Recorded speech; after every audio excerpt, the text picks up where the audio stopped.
Hey, question for you. Do you think it's worth the time and effort to film content that's made for audio? Yes. Yes, it is. Hi, I'm Melissa from PlayPlay, and today we're talking about how to create your video podcast. Did you know that 55% of internet users watch video content daily? That's pretty impressive, right?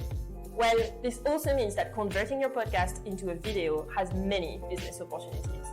First, you're going to be able to reach a wider audience.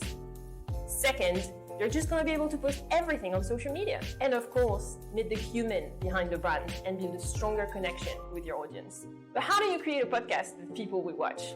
Today, we're going to look at the operational side of things. So let's dive in by looking at what should happen before the shoot. Tip number one, get the right equipment. Audio is at the heart of your podcast, so you're going to want a good microphone. You could go for a body one, like this, or a standing one, like this. Then, invest in a tripod and a camera. Or a good phone could also do the job. Tip number two, make your set as welcoming as possible. Get softboxes lights to create a natural and realistic atmosphere.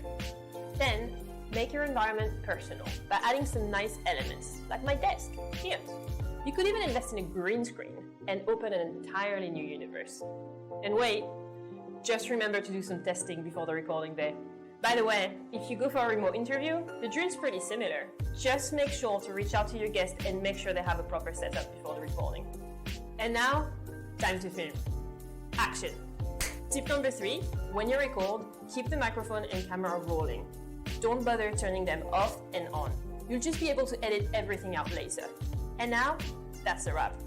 Time to edit your video podcast and add a great intro with bloopers and catchphrases, text overlays and visuals, subtitles for accessibility. Almost there. Before uploading your video on YouTube or social media, think about your description and title. You want to make sure to add keywords that are going to make people click on your video. Okay, just one last thing, distribution. If your episode contains multiple topics, make sure to create snippets for social media. And of course, upload the full episode on YouTube. And that's it. Now all you need to do is click the record button and get started with your video podcast.